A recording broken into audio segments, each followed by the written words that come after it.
Imagine standing at the edge of a vast, treeless plain. The wind carries the scent of unfamiliar herbs and distant saltwater. Above you stretches an endless sky, while beneath your feet lies the bridge between worlds, a land now drowned beneath, the Bering Sea. You are walking where your ancestors once walked, in a place that no longer exists. This is Beringia, not merely a land bridge as commonly described, but an ancient world unto itself, a massive subcontinent the size of Australia that once connected Asia and North America, now submerged beneath the cold waters separating Siberia from Alaska. Time has hidden this world from us. The rising seas that followed the last ice age swallowed Beringia whole, leaving behind only fragments of evidence about the people who once called this harsh landscape home. For thousands of years, we've questioned how humans first arrived in the Americas. The standard narrative that small bands of Ice Age hunters pursued mammoths across a frozen land bridge has persisted for generations. But is this the complete story? Perhaps not. Recent discoveries are forcing archaeologists to re-examine everything we thought we knew about the first Americans. The timeline stretches back further than we imagined, while the methods of arrival appear more diverse than a single migration across a frozen bridge. What if Beringia wasn't just a corridor between continents? What if it was a homeland, a place where people lived, adapted, and thrived for thousands of years before venturing further into the Americas?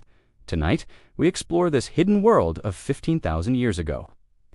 We'll examine archaeological sites from Alaska to Chile that are challenging conventional wisdom about when and how humans first set foot on American soil.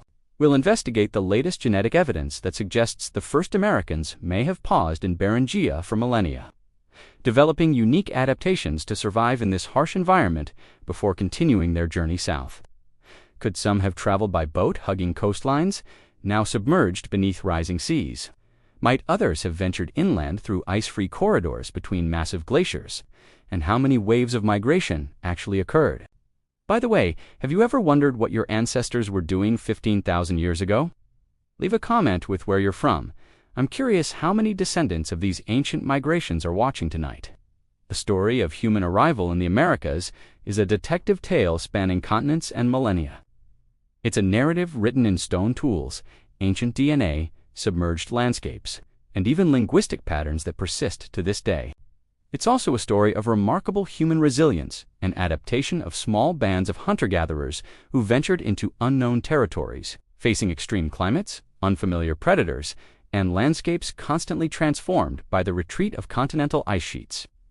In many ways, this is also our story, a chapter in the greater human journey of exploration and adaptation. The descendants of these first Americans would eventually establish complex civilizations from the Arctic Circle to Tierra del Fuego. They would develop thousands of distinct languages, domesticate crops like corn and potatoes that now feed the world, and build remarkable cities like Cahokia, Teotihuacan, and Cusco. Yet, for all we've learned, crucial questions remain unanswered. When exactly did humans first arrive? Did they come in a single migration or multiple waves? Did they travel primarily by land or sea? And perhaps most intriguingly, what was life actually like in Beringia? How did people survive in this harsh environment between continents? What beliefs, technologies, and social structures helped them thrive?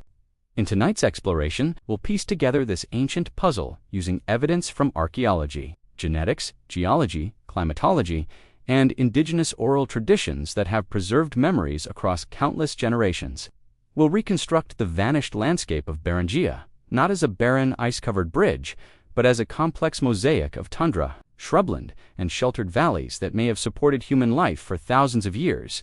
We'll examine competing theories about human migration routes from the traditional view of an inland corridor between ice sheets to newer hypotheses about coastal voyages along the Pacific Rim, and we'll consider what life was like for these ancient pioneers, their daily struggles, technological innovations, and the worldviews that might have sustained them as they ventured into unknown lands.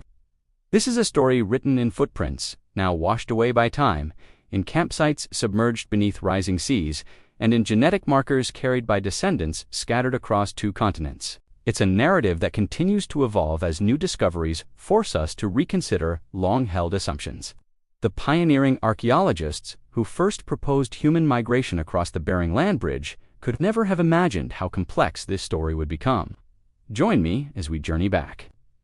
15,000 years to a world both familiar and utterly foreign, a world of massive ice sheets and extinct megafauna of hunter-gatherers, with technologies and knowledge we're only beginning to understand. This is the story of how humans came to the Americas, not as a simple march across a frozen bridge, but as a complex saga of adaptation, innovation, and survival against the backdrop of the last ice age. Chapter 2. The Last Frontier of Human Migration. The peopling of the Americas represents the final chapter in humanity's global expansion, the last major landmass to feel the footsteps of our species. In evolutionary terms, it happened just yesterday, making it perhaps the most accessible ancient migration for us to study. Yet this recent time frame makes the mystery all the more perplexing. How could the archaeological record of this momentous event remain so fragmentary and contested? Why, after decades of research, do fundamental questions still divide experts? The answers lie in a perfect storm of complicating factors. First, rising sea levels have submerged vast coastal regions, precisely the areas where early migrants might have traveled and settled. Thousands of potential archaeological sites now rest beneath hundreds of feet of water. Second, the advancing and retreating ice sheets of the last glacial period literally scraped away evidence, while depositing new sediments that buried other sites beneath meters of soil and rock. Third, the population of first migrants was likely small, perhaps just a few thousand individuals. Their temporary campsites and limited material possessions left a light footprint on the landscape compared to later, more established communities. And finally, there's the thorny issue of academic paradigms. For decades, the Clovis first model, which held that people arrived around 13,000 years ago, dominated archaeological thinking. Evidence that contradicted this timeline was often dismissed or scrutinized with exceptional skepticism. But why should any of this matter to us today? What difference does it make exactly when or how humans first arrived in the Americas? The stakes are higher than you might think. This isn't merely an academic debate about ancient history, it's a fundamental reconsideration of human capability and the forces that have shaped modern populations. If the emerging evidence is correct that humans arrived earlier by multiple routes and in several waves, it transforms our understanding of prehistoric technology, especially maritime capabilities, that may have been more advanced than previously believed. It would mean re-evaluating the sophistication of Ice Age cultures, acknowledging navigation skills that enabled coastal voyages along treacherous shorelines, and recognizing adaptability that allowed survival in extreme environments. This revised timeline also impacts our understanding of ancient climate change and human environmental interactions. Did the first Americans contribute to megafaunal extinctions? How did they adapt to rapidly changing post-glacial landscapes? From a genetic perspective, the stakes are equally significant. The emerging picture of multiple migrations helps explain the complex genetic landscape of indigenous American populations, with implications for medical research and our understanding of population susceptibilities to certain diseases. There are also profound cultural and political dimensions to this research. For indigenous communities, origin stories are not mere curiosities, but foundational elements of cultural identity. Scientific narratives that conflict with traditional knowledge can become flashpoints of tension. At the same time, archaeological findings that align with indigenous oral histories, as is increasingly happening, can provide powerful validation of traditional knowledge systems that preserve information across thousands of years. Consider the Haida Tlingit and Tsimshian peoples of the Pacific Northwest, whose oral traditions describe rising seas that drowned ancient villages, accounts now corroborated by underwater archaeology, revealing human habitation sites dating to the early post-glacial period. Or consider the implications of early coastal migration theories for indigenous rights claims. If ancestors arrived by sea rather than through an interior ice-free corridor, this strengthens cultural connections to marine resources and traditional territories. The economic stakes are substantial as well. Heritage tourism centered around first American sites generates millions of dollars annually. Places like Monte Verde in Chile, Meadowcroft Rock Shelter in Pennsylvania, and Chiquihuit Cave in Mexico draw visitors fascinated by these ancient human stories. Beyond these practical considerations lies something more profound: our need for origin stories. Humans have always sought to understand where we came from, crafting narratives that give meaning to our presence in particular landscapes. For people throughout the Americas, The question of how humans first arrived touches on fundamental aspects of identity. Are we descended from brave explorers who ventured into unknown territories? From resourceful seafarers who navigated treacherous coastlines? Even the timing matters. A 13,000-year chronology suggests a rapid expansion throughout 2 continents, an archaeological blitzkrieg. A 20,000-plus-year timeline implies a more measured process of adaptation, with humans gradually learning to thrive in diverse environments. The emerging picture of multiple migrations, diverse routes, and complex adaptation strategies offers a richer narrative than earlier models. It suggests our ancestors were not just following megafauna across a land bridge, but actively exploring, innovating, and adapting to new challenges. This revised understanding also creates space for indigenous perspectives that have long described complex migration histories. Many Native American origin stories include elements of journeys, while also asserting deep time connections to specific territories. As we re-examine this pivotal chapter in human history, we're not just answering questions about the past, we're reshaping how we understand human capability, resilience, and our relationship with changing environments, lessons with obvious relevance to our current climate crisis. The Beringian world offers a fascinating case study in human adaptation. People survived there during one of the most dramatic climate transitions in human experience, the end of the last ice age, when global temperatures rose rapidly and sea levels climbed hundreds of feet. If we can understand how these ancient communities responded to such dramatic environmental changes, how they adapted their technologies, social structures, and belief systems, perhaps we can gain insights relevant to our own uncertain future. As we journey through this documentary, I invite you to consider not just when or how humans arrived in the Americas, but what this journey tells us about human nature itself, our curiosity, adaptability, and persistent drive to explore beyond the horizon. What compels people to leave familiar lands for unknown territories? How do communities preserve knowledge across generations while adapting to new environments? And what might the first Americans teach us about resilience in the face of environmental change? These questions extend far beyond academic curiosity. They touch on fundamental aspects of the human experience that remain relevant in our modern world of migration, adaptation, and environmental uncertainty. Chapter 3: A World Between Ice Sheets to Understand the Journey of the First Americans. We must first reconstruct the world they inhabited, a planet in the grip of the last glacial maximum around 20,000 years ago, dramatically different from the one we know today. Imagine Earth with ice sheets over 2 miles thick covering much of North America and Northern Europe. So much water was locked in these continental glaciers that sea levels stood nearly 400 feet lower than present day, exposing vast coastal plains that now lie beneath the waves. The climate was not only colder, but drier, with reduced rainfall creating expanded deserts in lower latitudes. Wind patterns shifted, and ocean currents ran different courses. It was a world our modern eyes would barely recognize. In this glacial landscape, Beringia emerged not as a narrow land bridge, but as a subcontinent stretching over 1,000 miles from north to south and 3,000 miles from east to west. This was no mere corridor between continents. Counterintuitively, while massive ice sheets covered much of North America, Beringia itself remained largely ice-free. This seemingly paradoxical condition resulted from a rain shadow effect. The massive Alaskan and Siberian mountain ranges blocked moisture that would have fed glaciers.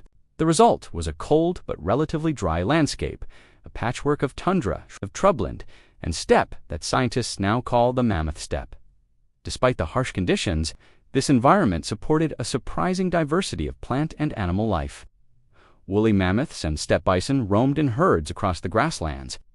Caribou migrated seasonally through valleys between mountain ranges. Saiga, antelope, wild horses, and muskoxen grazed on hardy vegetation, while predators like lions, wolves, and short-faced bears followed in their wake. This wasn't the barren, ice-covered wasteland once imagined by archaeologists. Recent environmental DNA studies of ancient soil samples reveal a complex ecosystem of grasses, sedges, wildflowers, and shrubs, a polar savanna capable of supporting large herbivores year-round. Most importantly for our human story, geological research has identified sheltered valleys and southward-facing slopes where conditions were milder, creating potential refugia where small bands of hunter-gatherers could have survived the harsh Beringian winters. The people who ventured into this landscape weren't primitive wanderers, but highly specialized hunter-gatherers with technologies and knowledge finely tuned to Arctic and subarctic environments. They were the inheritors of adaptations developed over thousands of years in northern Asia. Their ancestors had already mastered crucial cold weather technologies, tailored clothing of animal hides, sophisticated hunting weapons, portable shelters, and controlled use of fire. Without these innovations, survival in Beringia would have been impossible. These weren't just technological adaptations, but cultural ones as well, social structures that emphasized cooperation, knowledge-sharing systems that preserved crucial information across generations, and spiritual frameworks that provided meaning in a harsh and unpredictable environment.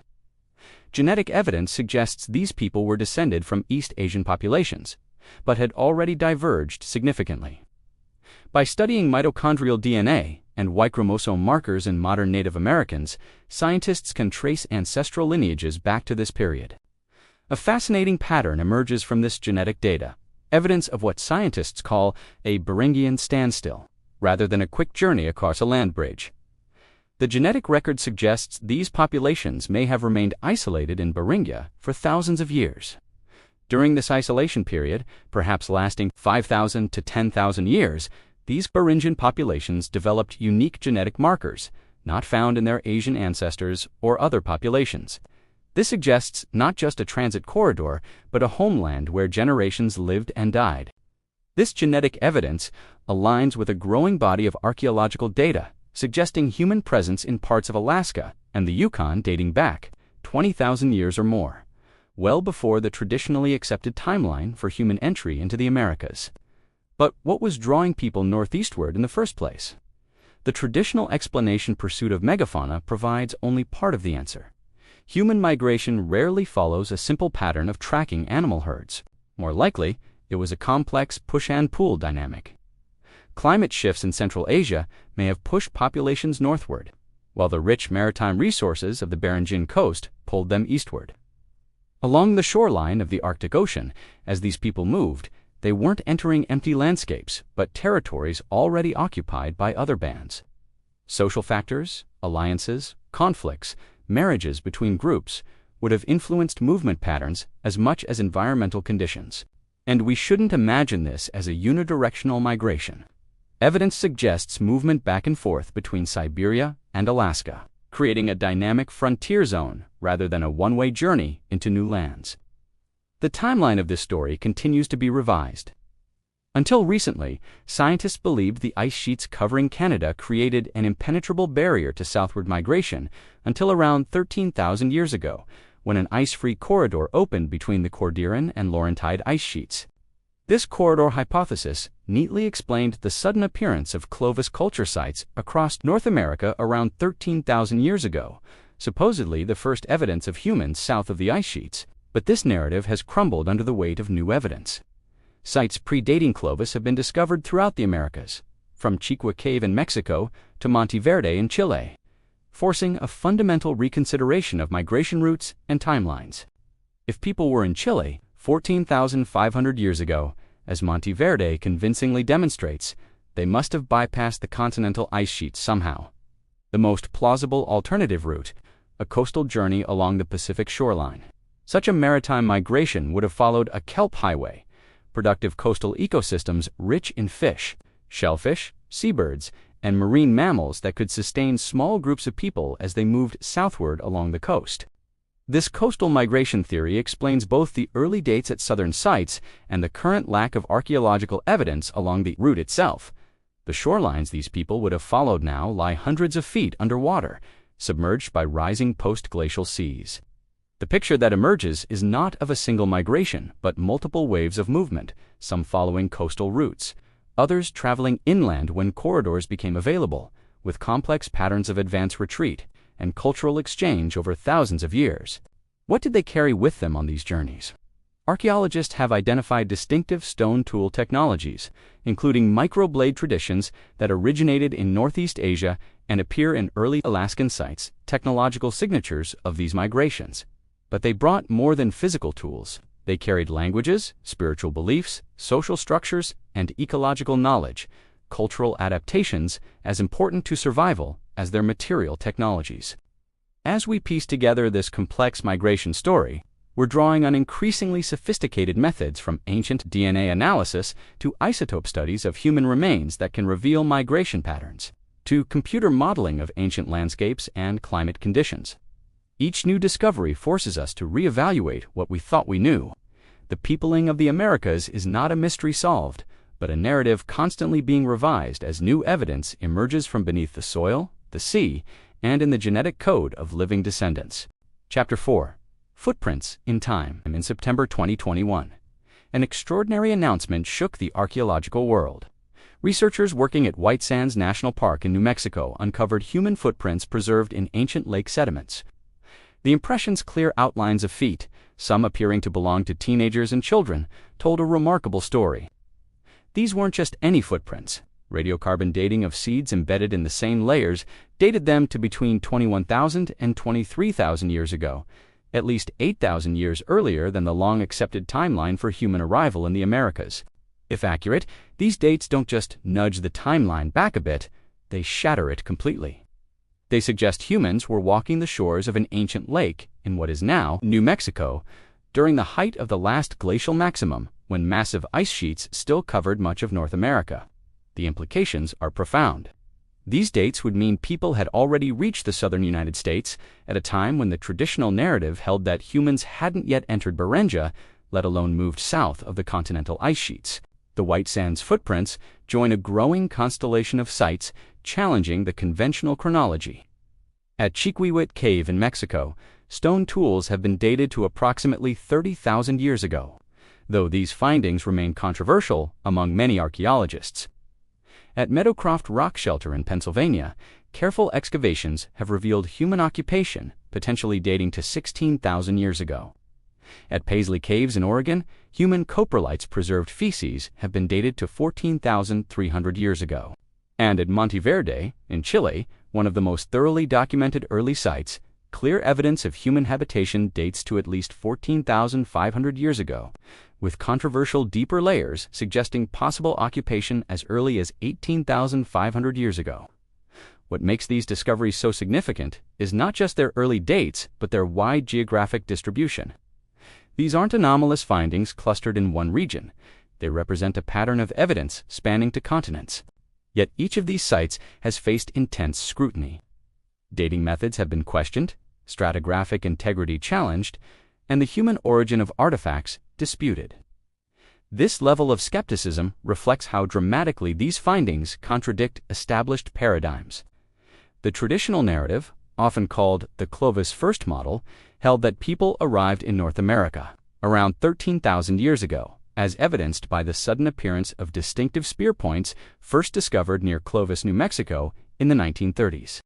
These Clovis points, elegantly crafted stone projectiles with distinctive fluted bases, appeared across North America within a few centuries.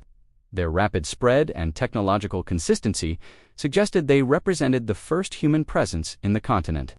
For decades, archaeological finds claiming to predate Clovis were dismissed, often without thorough investigation.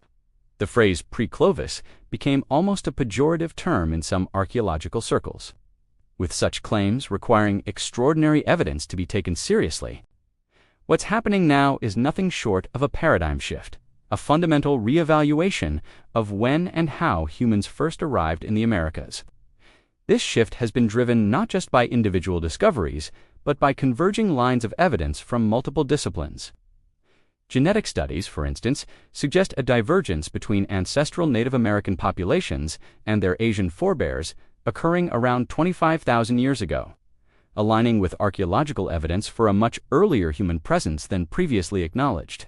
Linguistic analyses of Native American language families suggest a depth of diversity that would require thousands of years to develop, again pointing to earlier arrival dates than the Clovis timeline would allow. And paleoclimatic research has revealed potential migration routes, both coastal and inland, that could have been viable earlier than previously thought, including ice-free corridors that may have temporarily opened during warmer periods of the last ice age. Yet substantial challenges remain for archaeologists seeking evidence of these earliest Americans. Chief among them is the submergence of coastal landscapes that would have been prime habitation areas for early migrants. Following the Pacific shoreline, rising sea levels have drowned thousands of miles of Ice Age coastlines under hundreds of feet of water. Any archaeological sites along these ancient shorelines, potentially the earliest evidence of human presence, now lie beneath the waves. Emerging technologies are beginning to address this challenge. Underwater archaeology is advancing rapidly, with new methods for locating submerged sites. Computer modeling can now predict where ancient coastlines would have been, helping target underwater surveys. In a few places, tantalizing evidence has already emerged from the depths. Off the coast of California's Channel Islands, archaeologists discovered stone tools on the seafloor, dating to around 13,000 years ago, tools that would have been on dry land when they were made. The underwater search has barely begun, however. The Pacific coastline stretches for thousands of miles, and only a tiny fraction has been systematically surveyed for archaeological material. What secrets might still lie beneath these waters? Another challenge comes from the nature of early human occupation itself. The first migrants were likely small, highly mobile bands who left limited material traces, temporary camps rather than permanent settlements, with few durable artifacts. Their tools were often made from organic materials, wood, bone, antler, that rarely survive in the archaeological record. Even stone tools might be simple, expedient implements difficult to distinguish from naturally broken rocks without careful analysis. This archaeological invisibility of early populations may explain why evidence has been so sparse. We're looking for whispers in the archaeological record, subtle traces left by small groups, constantly on the move through changing landscapes. The search is further complicated by the geological processes of the last ice age. Advancing glaciers scraped away surface deposits, while meltwater floods buried other areas under meters of sediment. Landscapes were transformed repeatedly as the climate fluctuated.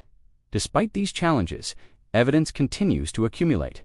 In South America, sites like Pichimache Cave in Peru and Pedra Ferrada in Brazil have yielded material potentially dating to 20,000 years ago, though both remain controversial within the archaeological community. In North America, genetic studies of coprolites from Paisley Caves contain mitochondrial DNA, haplogroups consistent with Asian ancestry, confirming their human origin and strengthening the case for a pre-Clovis presence in the Pacific Northwest, at the Deborah L. Friedkin site in Texas. Archaeologists have documented a clear sequence of stone tools predating Clovis technology by several thousand years.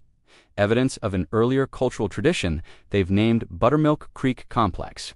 And at Cactus Hill in Virginia, careful stratigraphic excavation has revealed a distinct layer of small stone tools several centuries.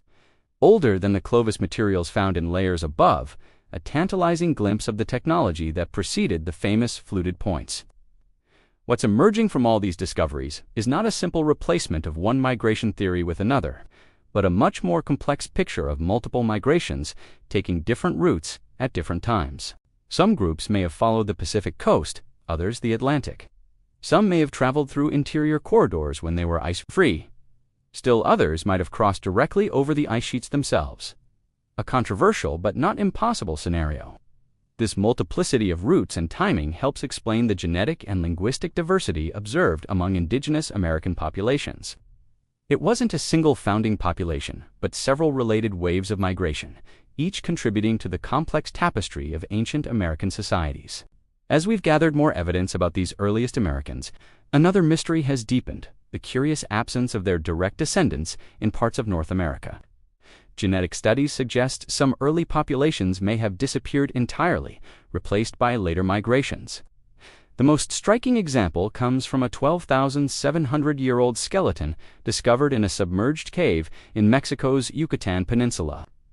DNA analysis revealed a genetic profile unlike that of any modern Native American population, evidence of a ghost population that no longer exists. These ancient remains, named Naya by researchers, belonged to a young woman who fell into a sinkhole. Her skeleton, along with those of extinct Ice Age animals, was preserved in the oxygen-poor waters of the flooded cave system. What happened to Naya's people? Did they die out completely, or were they absorbed into later populations? And how many other such ghost lineages might exist in the genetic record, leaving traces of populations that vanished in the mists of prehistory? This brings us to perhaps the most intriguing question in our investigation. What truly became of the first pioneers who ventured into the Americas? Why do some genetic lineages persist while others vanished entirely? The answer may lie in a cataclysmic event that rocked North America. Approximately 12,900 years ago, precisely when the Clovis culture disappeared from the archaeological record. Evidence suggests a cosmic impact or airburst may have triggered catastrophic climate change.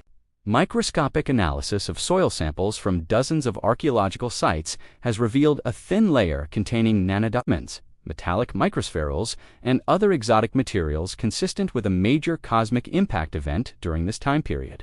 This event coincides with the onset of the Younger Dryas Exodon, triggering massive environmental changes across North America and driving numerous species of megafauna to extinction. Could this catastrophic event have wiped out some of the earliest American populations, creating the mysterious gaps we see in the genetic record? Did the descendants of later migrations repopulate regions where earlier groups had perished? As we stand at this frontier of understanding, more questions emerge than answers. Each new discovery seems to complicate rather than simplify our understanding of how humans first came to the Americas. Chapter 5. The Puzzle of Multiple Migrations. The deeper we explore the peopling of the Americas, the more the simple narrative of a single migration crumbles. Evidence now points to a far more complex story, one of multiple waves of settlers arriving by different routes over thousands of years. Perhaps the most compelling contradiction to the traditional model comes from genetic studies. When scientists began analyzing DNA from indigenous populations throughout the Americas, they expected to find a pattern confirming a single founding migration. What they found instead was startling. The genetic evidence revealed at least 3 and possibly 4 distinct ancestral lineages, suggesting multiple migrations from Northeast Asia at different times.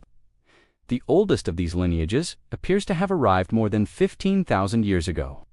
A second wave followed several thousand years later, and a third significant migration brought the ancestors of Nadin language speakers, including the Apache and Navajo, around 5,000 years ago. Most surprising was evidence of a population Y, a mysterious fourth migration with genetic connections to indigenous groups in Australia and Papua New Guinea. This unexpected Australasian genetic signature appears in some Amazonian tribes, but is absent in North American populations. How could genetic markers from the other side of the Pacific reach South America without leaving traces in North America? This puzzle has led to speculation about seafaring capabilities far beyond what archaeologists once attributed to Ice Age peoples. The genetic record also contradicts the idea of a quick passage through Beringia. Analysis of mitochondrial DNA, passed exclusively through maternal lineages, shows a pattern suggesting populations remained isolated in Beringia long enough to develop unique genetic signatures. This Beringian standstill model proposes that migrants from Asia paused in Beringia for perhaps 10,000 years before continuing southward, making Beringia not just a transit corridor but a homeland where generations lived and died. Linguistic evidence further complicates our understanding. The Americas contain extraordinary language. Diversity: over 1,000 distinct languages were spoken at the time of European contact, representing perhaps 150 independent language families. This level of linguistic diversification would require thousands of years to develop, far more time than allowed by the traditional model of a single late migration. The language evidence aligns better with multiple migrations beginning much earlier. Archaeological anomalies also challenge conventional timelines. Tools found at the Chihuahua cave site in Mexico have been dated to approximately 30,000 years ago, long before humans were supposed to have reached even Beringia, let alone central Mexico. Similar controversies surround sites like Meadowcroft Rock Shelter in Pennsylvania, with potential human occupation dating to 16,000 years ago, and Pedra Furada in Brazil, with disputed evidence suggesting human presence as early as 32,000 years ago. Each of these sites has faced intense scrutiny, with critics questioning dating methods, stratigraphic integrity, and whether the artifacts are truly human-made. Yet, the growing number of such sites makes them increasingly difficult to dismiss as anomalies. The discovery of different tool traditions further suggests multiple migrations. The distinctive Clovis points, once thought to represent the first Americans, are now recognized as just one of several early technologies, with pre-Clovis tool traditions appearing at multiple sites. At the Galt site in Texas, archaeologists have uncovered a tool assemblage they call the Buttermilk Creek Complex, dating to 15,500 years ago, clearly predating Clovis technology and showing different manufacturing techniques. In the Pacific Northwest, microblade technologies appear to have ancestry in Siberian traditions, while stone tools from early South American sites show different influences entirely, suggesting separate migrations, bringing distinct technological traditions. Environmental evidence creates additional complications. During the last glacial maximum, two massive ice sheets covered much of North America, the Laurentide to the east and the Cordilleran to the west, merging to form a virtually impenetrable barrier. According to traditional models, humans couldn't have moved south until an ice-free corridor opened between these ice sheets around 13,000 years ago. Yet we now have clear evidence of human occupation in Chile by 14,500 years ago, before this corridor was viable. This contradiction has led archaeologists to propose alternative routes, particularly a coastal migration along the Pacific shoreline where people in boats could have bypassed the continental ice sheets entirely. Such a coastal migration would have followed what researchers call the kelp highway: productive marine ecosystems rich in fish, shellfish, seabirds, and marine mammals that could have supported small groups moving steadily southward. The coastal migration theory explains how people could have reached South America early, but it creates new challenges.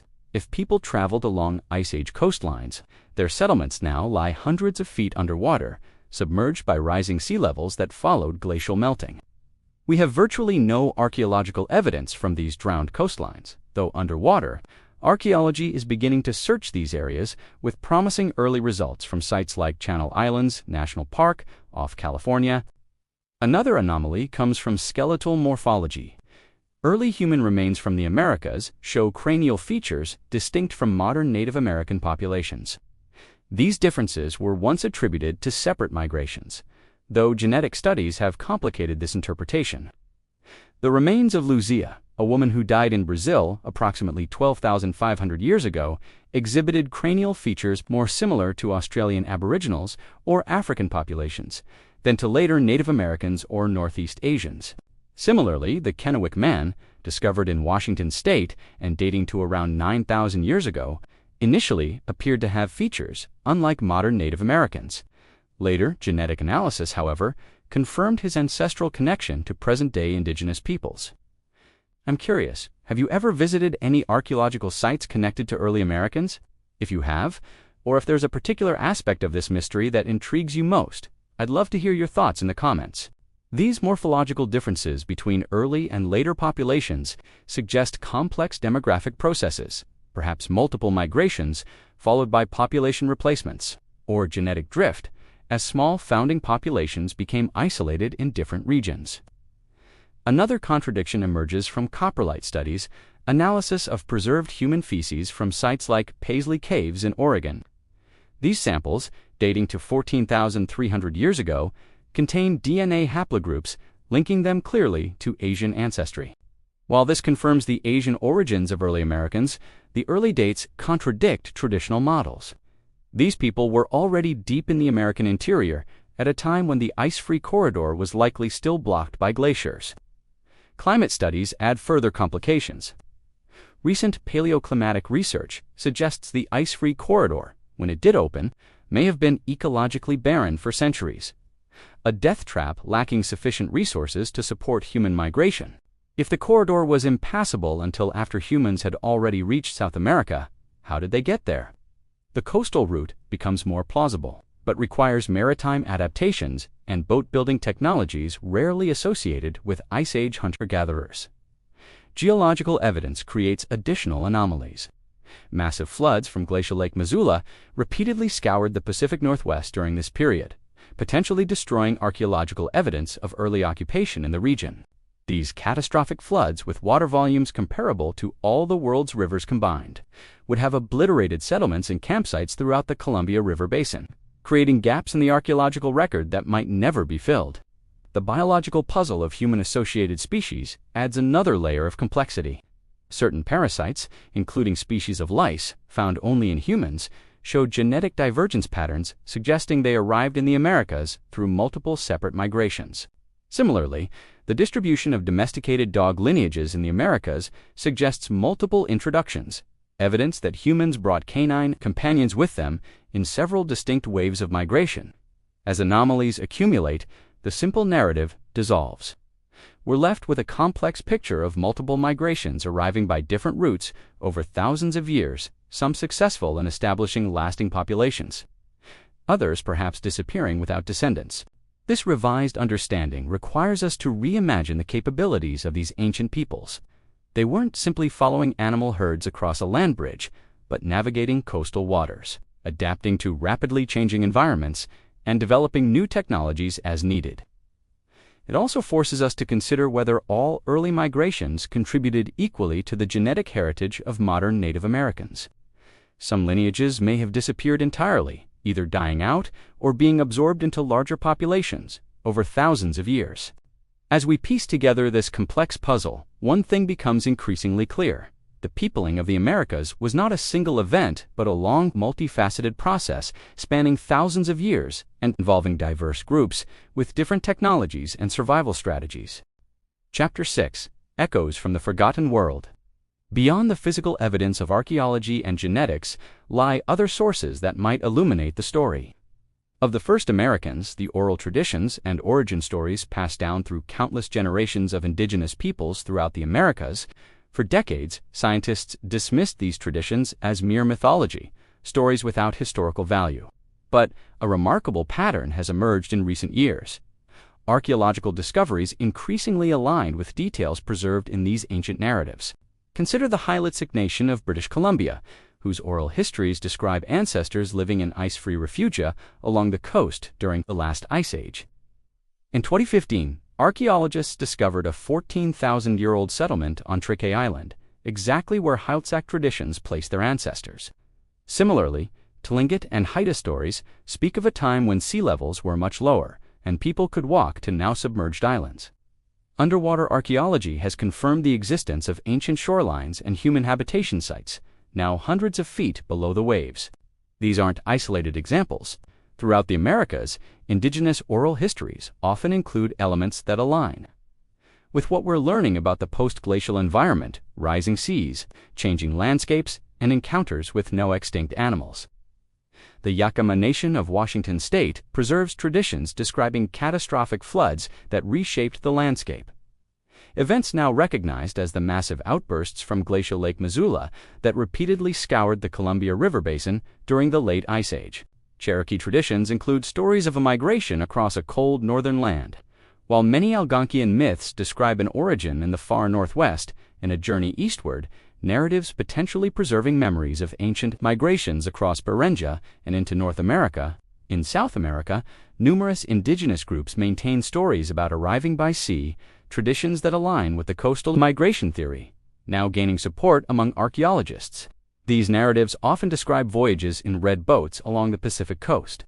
Such oral traditions represent a different kind of evidence, not physical artifacts or DNA sequences, but cultural memories preserved through specialized transmission techniques designed to maintain their integrity across generations. Indigenous knowledge keepers used various mnemonic devices, repetition, rhythm, song, and ritual, to preserve important information with remarkable fidelity. Critical knowledge for group survival couldn't be altered without potential catastrophic consequences. Of course, oral traditions aren't static recordings. They evolve and incorporate new elements over time. Not every detail can be taken literally, but dismissing them entirely means overlooking potentially valuable information about the distant past. When multiple independent traditions contain similar elements, like memories of lower sea levels or encounters with extinct megafauna, these convergences deserve serious consideration. They may preserve historical memories from times before written records. Beyond oral traditions, unusual archaeological findings, often called out-of-place evidence, continue to challenge conventional narratives about early Americans. These anomalous discoveries suggest scenarios that mainstream archaeology has been reluctant to consider. Take the case of Topper in South Carolina. Here, archaeologist Albert Goodyear uncovered stone tools and layers dating to approximately 50,000 years ago, far earlier than any accepted date for human arrival in the Americas. These findings remain highly controversial. Critics question whether the objects are truly human-made tools rather than naturally broken rocks, and whether the dating methods are reliable. Yet similar claims of extremely early dates have emerged at other sites.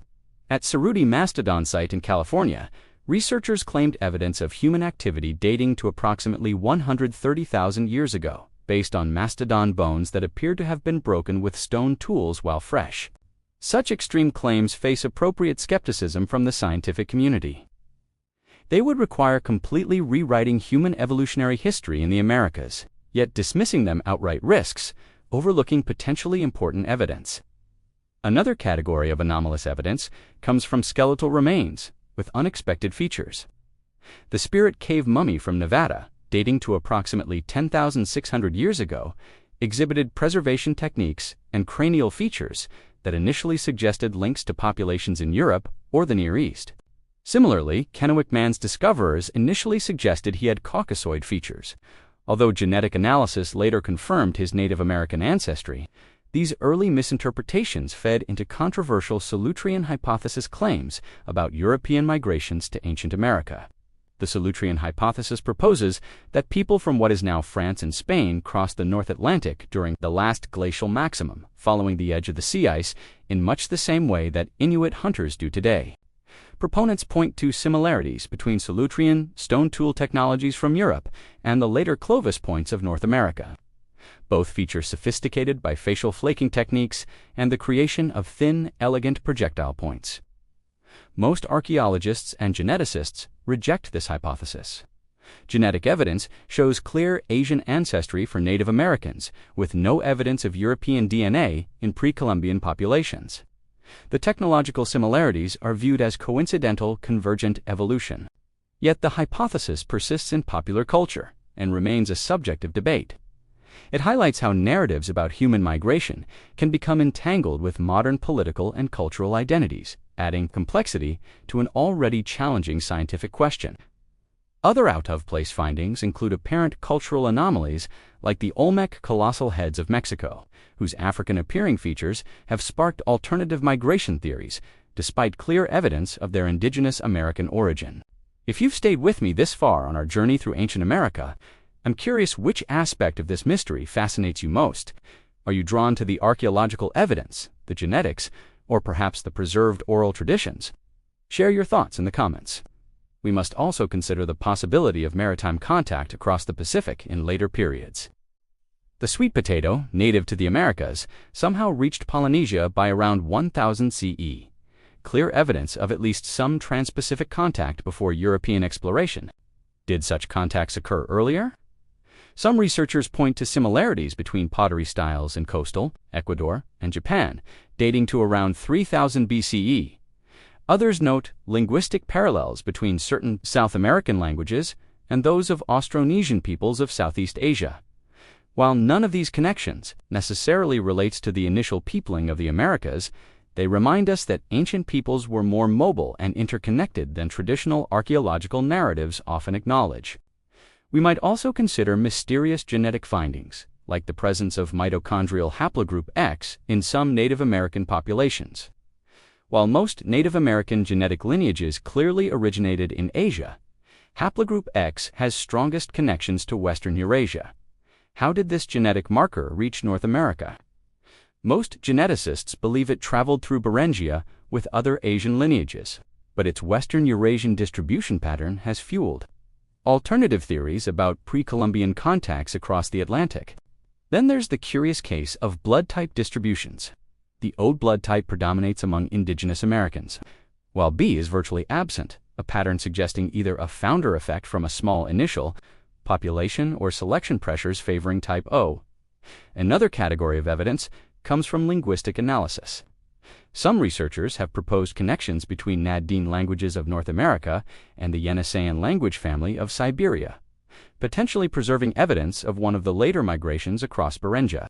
More controversial are claims about wider linguistic connections, such as proposed links between Zuni, a language isolate in the American Southwest, and Japanese, or between various Native American languages and those of the Caucasus region.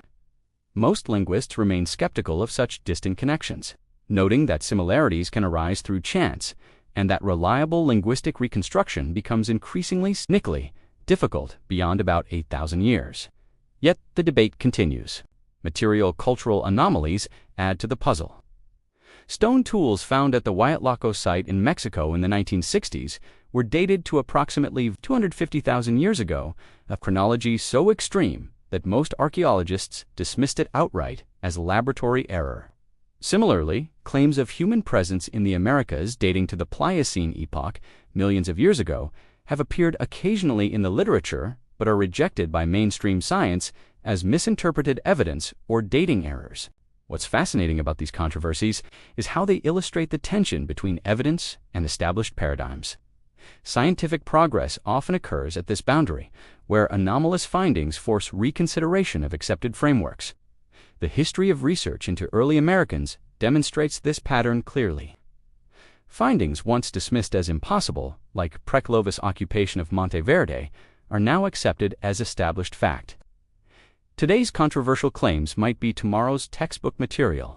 This doesn't mean accepting every anomalous claim uncritically. Extraordinary claims require extraordinary evidence, but it does suggest maintaining an open mind while applying rigorous standards of evaluation to all claims, regardless of how well they fit existing narratives. As we navigate this complex landscape of evidence and counter-evidence, we must remember that the goal is not to prove any particular migration theory, but to reconstruct, as accurately as possible, the actual historical processes that brought humans to the Americas. The truth likely incorporates elements from multiple models, coastal and inland routes, earlier and later chronologies, singular migrations, and multiple waves. The challenge lies in determining which combination of these elements best explains all available evidence, and we must acknowledge that some questions may remain unanswerable. The archaeological record is inevitably incomplete. Some evidence has been destroyed by geological processes, submerged beneath rising seas, or simply not yet discovered. Yet the ongoing search continues to yield new insights. Each discovery, whether a footprint preserved in ancient lake sediments, DNA recovered from fossilized human feces, or a stone tool found in unexpected stratigraphic context, adds another piece to the puzzle. What emerges is a story far more complex and fascinating than the simple narrative of a single migration across a land bridge. It's a story of human ingenuity and adaptability, of multiple journeys by diverse groups using different technologies and routes. It's also a story that continues to unfold as new research methods and discoveries reshape our understanding of how humans came to inhabit the American continents. One of the greatest migration stories in our species' history, Chapter 7. A world on the edge of change. As we delve deeper into this investigation, the stakes grow increasingly significant. Understanding the peopling of the Americas isn't merely an academic exercise. It's about reconstructing a crucial chapter in human history with profound implications for how we view our species' capabilities and resilience. The story of Beringia and the first Americans unfolds against the backdrop of the most dramatic climate transition humans have ever experienced.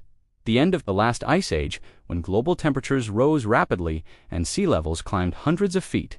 This was a world balanced on the edge of transformation. Glaciers retreating, coastlines drowning, ecosystems shifting, and entire species disappearing. It was amid this environmental tumult that small bands of humans ventured into the unknown territories of the Western Hemisphere. The timing couldn't be more critical for our contemporary understanding. Today, as we face our own climate crisis, the story of how humans navigated the last great global warming event takes on new relevance. What can we learn from those who lived through similar upheaval? Recent research suggests these ancient climate changes occurred with surprising speed. Ice core data from Greenland reveals periods when temperatures jumped 10 degrees Celsius, 18 degrees Fahrenheit in just a few decades, climate shifts that would have been perceptible within a single human lifetime. Imagine witnessing such rapid transformation, forests appearing where tundra once dominated, familiar hunting grounds submerged beneath rising seas, new animal species arriving as others vanished forever. How did ancient peoples respond to such dramatic changes? This question elevates our investigation beyond mere archaeological curiosity. It becomes a search for strategies that helped humans survive and adapt during times of extreme environmental instability, strategies that might inform our own responses to climate change. The archaeological evidence suggests remarkable adaptability. As environments transformed, early Americans adjusted their technologies, food sources, settlement patterns, and social structures. They were not passive victims of climate change, but active responders. Consider the transition from hunting now extinct megafauna to exploiting smaller game and plant resources. As mammoths, mastodons, and giant sloths disappeared, partly due to climate change, partly perhaps to human predation, people developed new subsistence strategies. In coastal areas, communities intensified their focus on marine resources, developing sophisticated technologies for fishing and shellfish gathering. Inland groups diversified their hunting approaches and began the long process that would eventually lead to plant domestication. These adaptations weren't merely technological, but social and cognitive. They required new ways of organizing communities, transmitting knowledge, and conceptualizing relationships with the non-human world. They demanded innovation on multiple levels simultaneously. The stakes of our investigation rise further when we consider the extinction event that coincided with the end of the Ice Age across North America. Approximately 37 genera of large mammals disappeared within a few thousand years, a catastrophic loss of biodiversity. For decades, archaeologists have debated whether humans played a significant role in these extinctions. Did the arrival of skilled hunters tip already stressed populations into terminal decline? Or were climate changes alone sufficient to explain the disappearance of so many species? This question has implications far beyond academic interest. It speaks directly to humanity's historical impact on ecosystems and our potential role in triggering extinction cascades questions. With obvious relevance to our current biodiversity crisis, recent research suggests a more nuanced picture than either the overkill hypothesis or pure climate explanations. Multiple factors likely interacted in complex ways, with different causes predominating for different species in different regions. Human hunting may have delivered the coup de grace to some already declining populations, while climate change alone may have doomed others.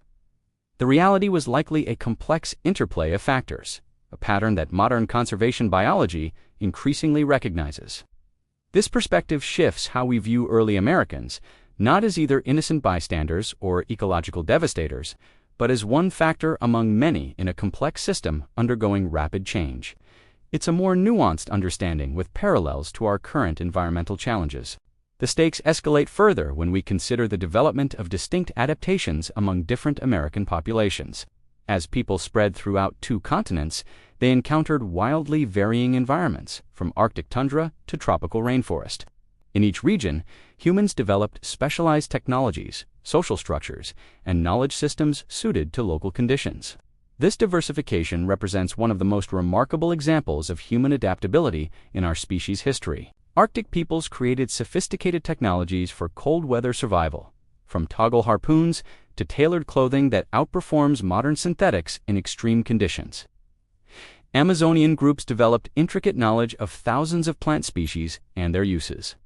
Desert dwellers engineered water harvesting systems that allowed agriculture in seemingly impossible conditions. Highland peoples in the Andes developed techniques for farming vertical environments, spanning multiple ecological zones within short distances. This diversification wasn't just practical, but cultural and cosmological.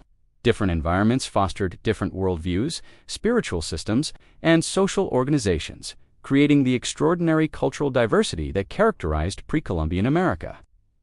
Understanding this process of diversification provides insights into human creativity and adaptability, qualities we urgently need as we face unprecedented global challenges in the 21st century.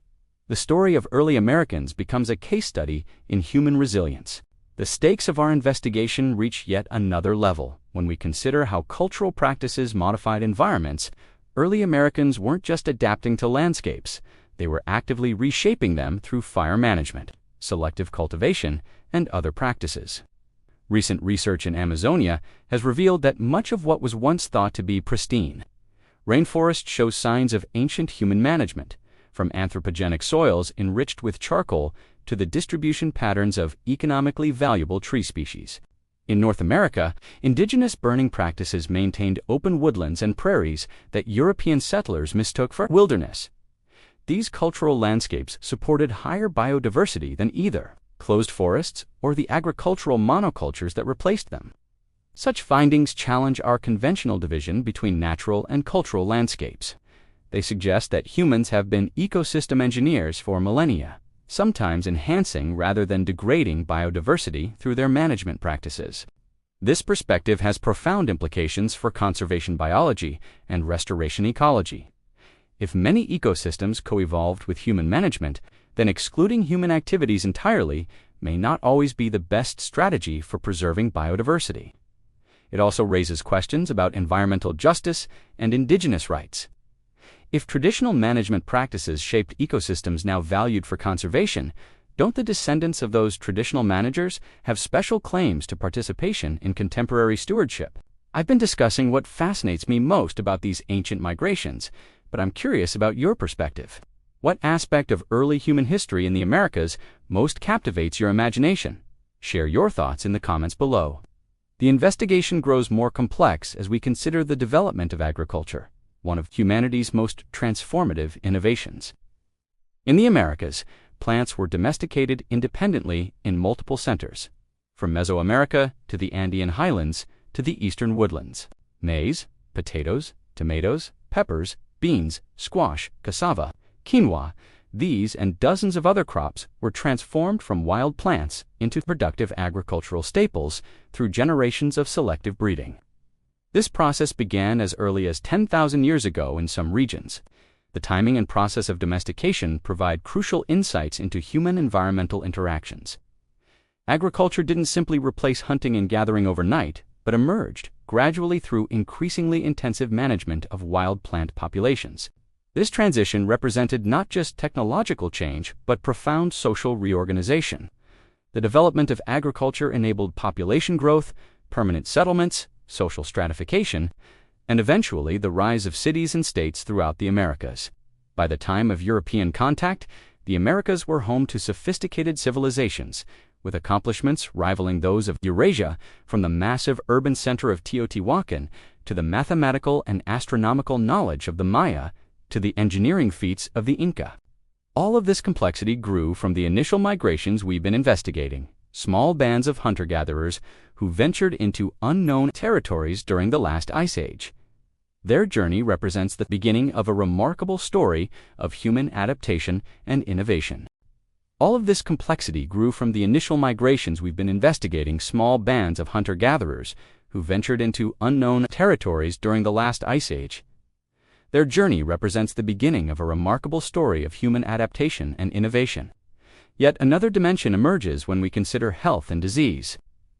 Genetic studies of ancient remains reveal how populations adapted biologically to new environments and diets, from genetic changes related to altitude adaptation in Andean populations to immune system modifications. The transition to agriculture brought its own health challenges. Skeletal evidence shows increases in nutritional deficiencies, dental problems, and infectious diseases as people settled in permanent communities and relied on less diverse diets. This pattern would be catastrophically amplified after 1492, when European contact introduced pathogens to which Native American populations had no immunity. The resulting pandemic killed up to 90% of the indigenous population in many regions. This biological disaster, perhaps the most devastating in human history, was the unintended consequence of the separate development of human populations following the initial migrations into the Americas. Isolation had created distinct disease environments on different continents. Understanding this history is essential for grasping both the biological and cultural impacts of European colonization. The societies encountered by Columbus and later explorers were already devastated by disease, often before direct contact with Europeans. This recognition transforms how we interpret the historical record. What Europeans often described as empty wilderness was in many cases recently depopulated landscape, places where complex societies had flourished just decades earlier. As we approach the climax of our investigation, the connections between past and present grow increasingly clear. The story of Beringia and the first Americans isn't just about what happened thousands of years ago, it directly shapes our modern world. The crops, domesticated by ancient Americans, now provide approximately 60% of the world's food supply. The genetic diversity of these crops, developed through thousands of years of careful selection, represents an invaluable resource for food security in a changing climate. The knowledge systems developed by indigenous American cultures, sophisticated understandings of local ecosystems, weather patterns, plant properties, and sustainable management practices offer vital insights for addressing contemporary environmental challenges. And the genetic heritage of these ancient migrations continues in the diverse indigenous populations throughout the Americas. Communities that maintain distinct cultural traditions despite centuries of colonization, disease, displacement, and deliberate attempts at cultural erasure. Yet critical questions remain unanswered. Did these migrations begin earlier than we've recognized? Were the routes more diverse than current evidence suggests? How many distinct populations made the journey, and what became of those whose genetic signatures no longer exist? As we prepare to explore the culmination of our investigation, we stand at the edge of revelation. New technologies, from ancient DNA analysis to underwater archaeology, are opening windows into aspects of this story that were previously inaccessible. What will we discover when we examine the submerged landscapes of the continental shelves? What secrets might be preserved in the permafrost of Beringia itself? And what surprising connections might emerge between seemingly unrelated lines of evidence? The stakes could not be higher, not just for understanding our past, but for navigating our future. As climate change once again transforms global environments, the story of how humans survived and adapted during the last great climate transition becomes increasingly relevant. Chapter 8: 3 Paths to a New World. As we approach the culmination of our investigation, 3 dominant theories have emerged to explain how humans first reached the Americas. Each has compelling evidence, each has significant limitations, and the truth may incorporate elements from all 3. First is the traditional ice-free corridor hypothesis, which proposes that humans migrated from Beringia through a passage that opened between the Laurentide and Cordilleran ice sheets approximately 13,000 years ago. This corridor would have provided an inland route from Alaska to the Great Plains. What we know, archaeological evidence clearly shows human presence throughout North America shortly after this corridor opened, with Clovis sites appearing across the continent between 13,000 and 12,800 years ago. The distribution pattern is consistent with rapid movement through a central corridor. The ice-free corridor hypothesis also aligns with geological evidence, showing that such a passage did eventually open as the ice sheets retreated. This would have provided a relatively direct route from Alaska to the unglaciated portions of North America. What remains uncertain, recent environmental DNA studies from lake sediments suggest the corridor may not have been biologically viable until after humans had already reached South America. The passage existed physically, but may have lacked sufficient resources to support migration. Additionally, clear evidence of human presence in Monteverde, Chile, by 14,500 years ago, and potentially at sites like Chiquihuit Cave in Mexico even earlier, indicates people had already reached South America before the ice-free corridor was fully open. This timeline discrepancy creates a significant problem for the traditional model. If people couldn't have traveled through the corridor until 13,000 years ago, but were already in Chile by 14,500 years ago, they must have taken another route. This leads us to the second major theory, the Pacific Coastal Route hypothesis. This model proposes that the first Americans traveled by boat along the Pacific coastline, following rich marine ecosystems and avoiding the need to pass between continental ice sheets. What we know, this coastal corridor would have been ice-free and biologically productive thousands of years before the inland route opened. Marine resources, fish, shellfish, seals, and seabirds would have provided reliable food sources along the entire journey. Several archaeological sites along the current coastline show early human presence, including sites on California's Channel Islands dating to approximately 13,000 years ago. These demonstrate that early Americans had watercraft and maritime adaptations. Significantly, genetic studies of kelp species show continuous populations along the entire Pacific coast during this period, creating what researchers call a kelp highway, a consistent ecosystem that could have supported human migration from Asia to South America. What remains uncertain? The most significant challenge to the coastal migration theory is the lack of archaeological evidence along much of the proposed route. Rising sea levels have submerged the Ice Age coastline, putting potential archaeological sites under hundreds of feet of water. Underwater archaeology is in its infancy along this coastline, though promising work has begun in a few locations. Until more submerged sites are identified, the evidence for coastal migration remains largely circumstantial. The third major theory represents a more recent development in our understanding, the Beringian standstill model. This hypothesis suggests that rather than quickly passing through Beringia, human populations actually lived there for thousands of years. What we know, genetic studies provide the strongest evidence for this model. Analysis of mitochondrial DNA shows that Native American lineages diverged from their Asian ancestors approximately 25,000 years ago, then diversified internally, starting around 16,000 years ago. This pattern suggests a period of isolation lasting roughly 9,000 years. A genetic bottleneck when a small founding population lived separated from both Asian and American populations, developing unique genetic signatures. Beringia provides the only logical location for this isolation. It was connected to Asia but separated from the Americas by glaciers until around 16,000 years ago, precisely when the genetic evidence shows movement and diversification beginning. Paleoenvironmental studies support this possibility, showing that parts of Beringia, particularly sheltered valleys and southern coastal areas, had milder microclimates capable of supporting human habitation throughout the last glacial maximum. What remains uncertain, archaeological evidence from Beringia itself remains limited. Most of the central Beringian plain is now submerged beneath the Bering Sea, making it extraordinarily difficult to find physical evidence of human occupation during this standstill period. The few archaeological sites in modern Alaska and Siberia dating to this period don't yet provide definitive evidence of continuous human occupation.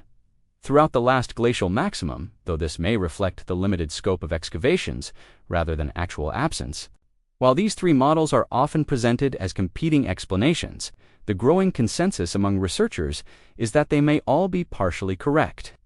Human entry into the Americas likely involved multiple migrations using different routes at different times. A speculative integrated model might look like this.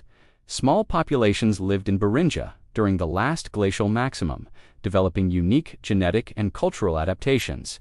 As the climate warmed around 16,000 years ago, some groups began moving southward. The earliest migrations likely followed the Pacific coastline, explaining the early dates in South America. Later migrations might have used the ice-free corridor once it became viable, explaining the sudden appearance of Clovis culture across North America. Still later migrations, including the ancestors of Nadine speakers and Inuit peoples, continued to cross from Asia to America long after the initial peopling, contributing to the genetic and linguistic diversity of Native American populations. This integrated approach resolves many of the contradictions between archaeological, genetic, and geological evidence. It acknowledges the complexity of human migration patterns and avoids forcing all evidence into a single, simplified narrative. Perhaps most importantly, it aligns with what we know about human behavior throughout history. People rarely follow a single path when exploring new territories. Different groups make different choices, try different routes, and develop different adaptations. Some migrate, and others stay behind. Some succeed in establishing new territories, while others disappear without descendants. Some maintain connections with their homelands, while others become isolated. Human migration is rarely simple or unidirectional. As we prepare to explore the most recent scientific breakthroughs in this field, we should maintain this perspective of complexity. The peopling of the Americas wasn't a single event, but a process spanning thousands of years and involving multiple populations following diverse strategies. The truth lies not in choosing between competing theories, but in understanding how they interconnect, how multiple routes, multiple timelines, and multiple adaptations combined in the complex story of how humans came to inhabit the Western Hemisphere. Chapter 9. Breaking New Ground. The investigation into America's first peoples has entered a revolutionary phase in recent years. New technologies are enabling researchers to extract information from sources previously considered mute, from ancient soil samples to submerged landscapes to the molecular structure of preserved proteins. Perhaps the most transformative development has been in the field of ancient DNA analysis. Improvements in extraction and sequencing techniques now allow scientists to recover genetic material from remains tens of thousands of years old, even in challenging preservation environments. The Upward Sun River site in Alaska provided a breakthrough in 2018. Here, researchers recovered DNA from a 11,500-year-old infant burial, revealing a previously unknown population scientists named ancient Beringians direct evidence of the Beringian standstill hypothesis. This ancient Beringian genome showed that the founding population of the Americas was already genetically distinct from Asian populations by around 20,000 years ago, supporting the idea that people lived in isolation in Beringian before moving south into the Americas. Even more remarkably, DNA analysis from the same site identified two genetically distinct groups already present in Alaska. By 11,500 years ago, the ancient Beringians and ancestors of many later Native American populations evidence of population structure very early in the peopling process. Similar genetic insights come from the 12,700-year-old remains found in Mexico's Hoyo Negro cave. This young woman, named Naya by researchers, carried genetic markers linking her to modern Native Americans despite having cranial features different from later populations. This combination of distinct physical features but clear genetic continuity helps resolve a long-standing debate about whether physical differences between early and later American populations represented different migrations or normal evolutionary changes within a single population. Environmental DNA, eDNA analysis represents another breakthrough technology. By sequencing DNA preserved in ancient soil samples, lake sediments, or even from the inside of cave popcorn formations, scientists can reconstruct entire ecosystems without finding physical fossils. eDNA studies from the ice-free corridor revealed a crucial insight. The passage between ice sheets wasn't biologically viable until around 12,600 years ago, too late to explain human arrival in South America. This technological approach effectively ruled out the traditional migration narrative. Similar eDNA techniques applied to Beringian soil samples have revealed a more complex ecosystem than previously imagined. Not a uniform polar desert, but a mosaic landscape with productive areas capable of supporting diverse plant and animal communities, including humans. Protein analysis offers yet another innovative approach, a technique called zooms, zooarchaeology by mass spectrometry. Can identify animal species from tiny fragments of bone or other tissues based on distinctive protein markers that survive longer than DNA. At Denisova Cave in Siberia, this technique identified a bone fragment as belonging to a human Neanderthal hybrid, a discovery with implications for understanding the complex population movements throughout northern Asia that preceded the Beringian migrations. Underwater archaeology has begun to address one of the most significant gaps in our understanding: what happened along coastlines now submerged beneath rising seas. New technologies for underwater survey and excavation are finally making these drowned landscapes accessible. Off the coast of California's Channel Islands, archaeologists have discovered stone tools on the seafloor dating to approximately 13,000 years ago, tools that would have been made on dry land during the lower sea levels of the late Ice Age.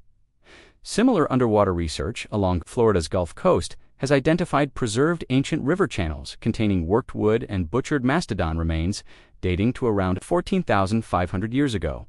Further evidence of human presence before the ice-free corridor was viable.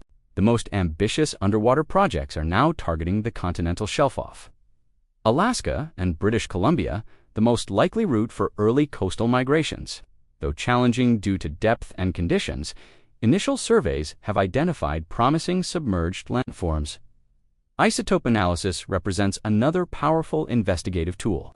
By examining chemical isotopes preserved in human teeth and bones, researchers can determine where an individual lived at different life stages, revealing migration patterns of specific individuals. At the Anzac site in Montana, the only known Clovis burial isotope analysis revealed that the child was local to the region, not a long-distance migrant. This suggests Clovis people were already established across North America rather than representing the initial migration wave. Advanced imaging technologies have revealed previously invisible evidence. At the White Sands footprint site in New Mexico, ground-penetrating radar and other remote sensing techniques helped identify human footprints preserved in ancient lake sediments beneath the modern surface. These footprints directly dated to between 21,000 and 23,000 years ago. Potentially push human presence in North America back by thousands of years. If confirmed through additional research, they would require yet another major revision of the peopling timeline. The paradox posed by these footprints is significant. If humans were indeed in New Mexico 23,000 years ago, how did they get there? Both the coastal route and ice-free corridor would have been blocked by glaciers at that time. Did an earlier migration take place before the ice sheets reached their maximum extent? Did people somehow cross over the ice itself? Or are there errors in dating or interpretation that will eventually resolve this apparent contradiction? Similar paradoxes emerge from other sites with proposed very early dates. Chiquihuit Cave in Mexico yielded stone tools in contexts dated to approximately 30,000 years ago. The Cerruti Mastodon site in California has been controversially dated to 130,000 years ago. While most archaeologists remain skeptical of these extreme claims, they raise important questions. How many times might humans have attempted to enter the Americas? Could earlier migrations have occurred that left little trace or no surviving descendants? The history of science shows that today's fringe hypothesis sometimes becomes tomorrow's established fact. Monteverde in Chile was once dismissed as impossibly early at 14,500 years ago. Now it's considered one of the most securely dated early sites in the Americas. Another paradox emerges from genetics. Some South American indigenous groups carry a small but distinct genetic signature related to Australasian populations' DNA, more commonly found in Aboriginal Australians and Papuans than in East Asians or North Americans. This population Y signature appears in the Amazon basin, but is not found in North America. How could genetic material from the Western Pacific reach South America without leaving traces along the route through North America? Did a separate migration somehow reach South America directly? Did this genetic signature once exist in North America but disappear through population replacement? Or is there some other explanation for this peculiar genetic pattern? The Kelp Highway hypothesis faces its own paradoxes. If early Americans followed productive coastal ecosystems southward, why have we found so few early sites along the current coastline? Is this solely due to rising sea levels, or were there other factors? Recent climate modeling suggests that during the early migration period, the coastal corridor may have experienced extremely harsh conditions in some sections, powerful katabatic winds sweeping down from the ice sheets and creating challenging environments for travelers. If coastal travel was challenging in these areas, did early migrants develop technologies to quickly traverse difficult sections? Did they move inland temporarily before returning to the coast? These questions remain unanswered. The Beringian standstill model, while supported by genetics, faces an archaeological paradox.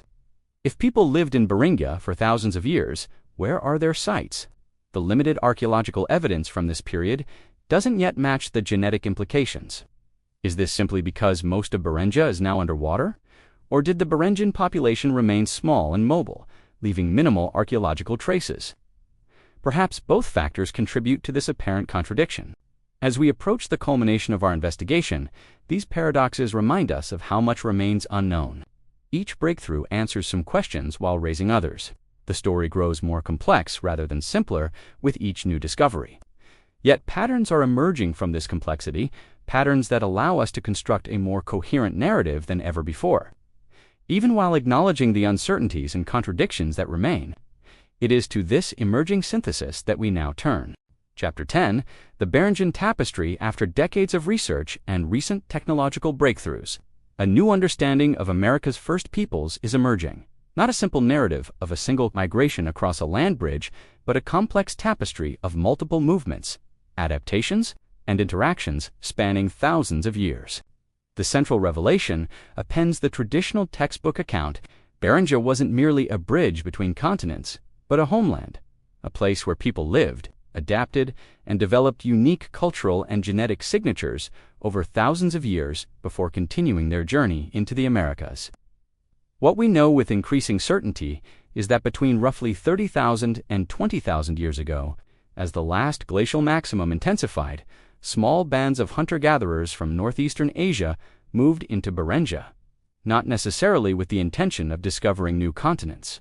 They were likely following resources, responding to climate pressures, or navigating the complex social landscape of competing groups. These movements were part of normal human adaptation rather than a deliberate quest to explore unknown territories. As ice sheets expanded across northern North America, these populations became genetically isolated from their Asian ancestors. They weren't yet Native Americans or Asians in our modern conception. They were Beringians, inhabitants of a now-lost subcontinent. For approximately 5,000 to 10,000 years, these populations adapted to life in Beringia.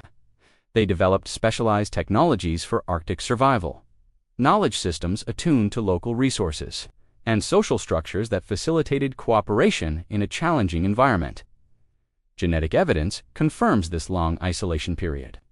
The mitochondrial DNA lineages unique to Native Americans began diversifying during this Beringian standstill, with patterns distinct from both Asian ancestor populations and from later developments after entry into the Americas proper. Beringia itself was not a uniform environment but a complex mosaic landscape. The central plains, now submerged beneath the Bering Sea, featured productive steppe tundra supporting herds of large mammals. Sheltered valleys offered milder microclimates where shrubs and even small trees grew. The southern coastal regions, also now underwater, likely provided the most favorable habitats. With marine resources supplementing terrestrial plants and animals, these coastal refugia may have been where population densities were highest during the Beringian standstill. As the climate began warming around 16,000 to 17,000 years ago, these Beringian populations faced new opportunities and challenges. Sea levels began rising, gradually drowning the central Beringian plain. Ice sheets started retreating, potentially opening routes southward. It was during this period of environmental transformation that the first movements into the Americas likely occurred. But contrary to the traditional narrative of a single migration, the evidence now points to multiple movements using different routes over thousands of years. The earliest successful migrations appear to have followed the Pacific coastline. Although much of the archaeological evidence lies submerged, the early dates at Monte Verde in Chile, 14,500 years ago, and other southern sites strongly suggest people moved rapidly along the coast. These coastal migrants would have followed the kelp highway productive marine ecosystems that provided reliable resources even when terrestrial environments were in flux due to changing climate. Their technology and knowledge were adapted to maritime subsistence. A speculative reconstruction might envision small groups traveling in boats, perhaps skin boats similar to those later used by Aleut and Yupik peoples, moving seasonally along the coast, establishing temporary camps, and gradually pushing southward over generations. Their journey wasn't a single continuous movement, but likely a generational process of exploration, seasonal migration, population growth, and gradual expansion. Coastal travelers might have maintained contact with populations still inhabiting shrinking Beringian territories. As the climate continued warming, a second major migration route became viable, the ice-free corridor between the Cordilleran and Laurentide ice sheets.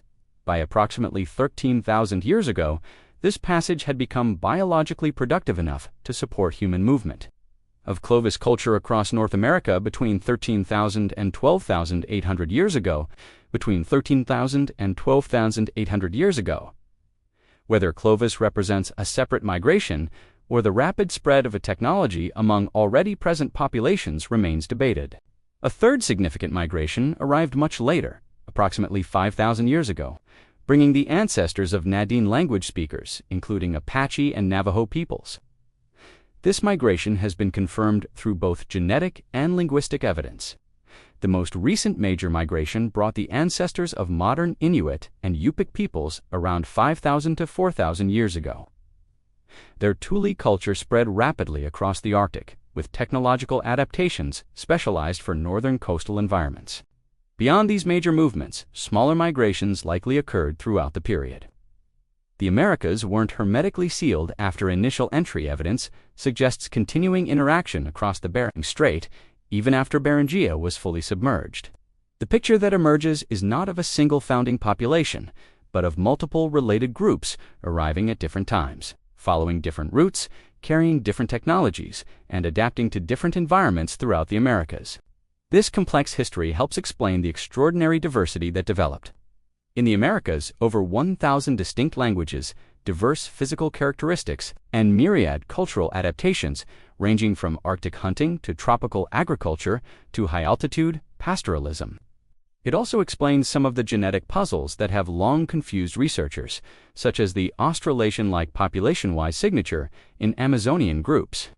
This may represent a separate coastal migration that took a different route from later groups. The emerging synthesis resolves many long-standing contradictions in the evidence. Early dates in South America make sense if coastal migration began before the ice-free corridor opened.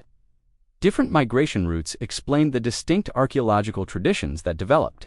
Significantly, this new understanding aligns better with indigenous oral histories throughout the Americas, many of which describe multiple migrations, coastal journeys, and adaptation to changing landscapes, including rising seas and retreating ice. For example, Heights-Act traditions describing ancestors surviving in coastal refugia during the ice time align precisely with the coastal migration model and archaeological evidence from sites like Trekkie Island on the British Columbia coast. Similarly, stories from throughout the Americas describing encounters with now extinct animals, often dismissed as fantasy by earlier researchers, align with growing evidence that humans coexisted with megafauna like mammoths, mastodons, and giant ground sloths.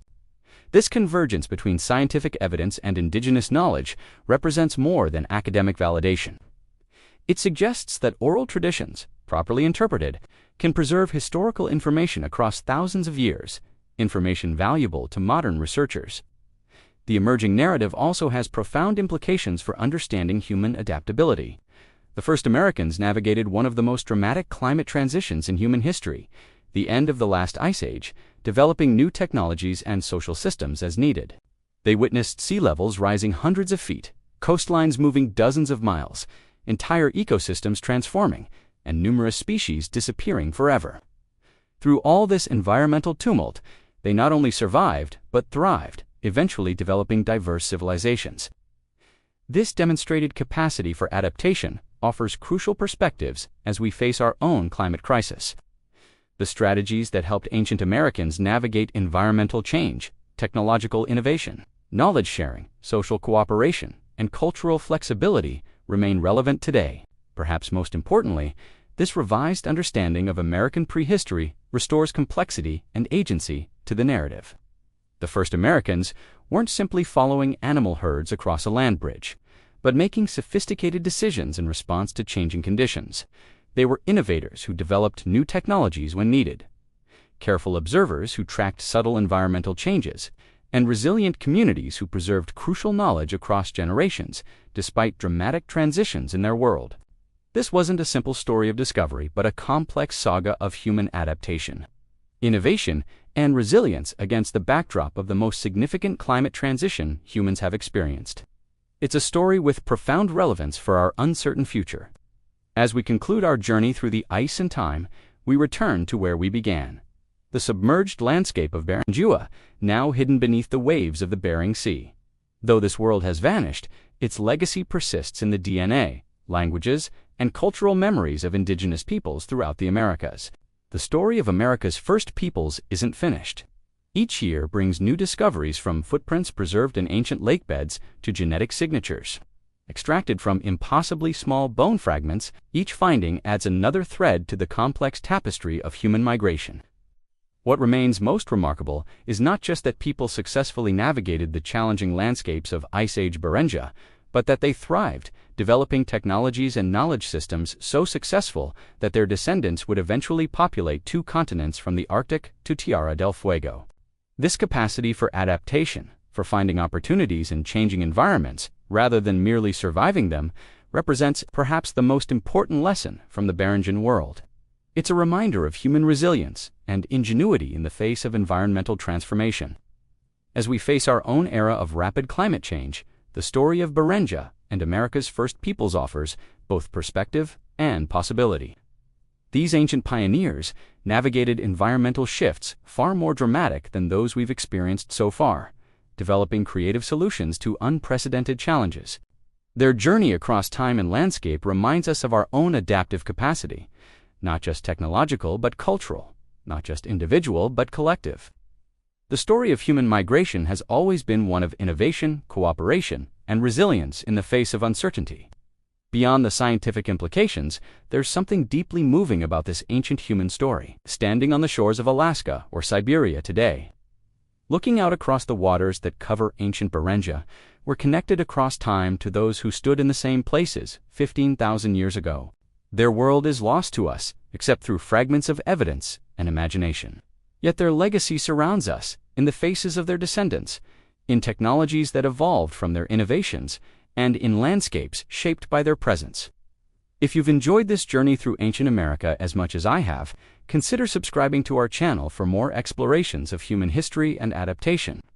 What ancient wisdom might help us navigate our uncertain future? The answers await in stories like these, echoing across millennia.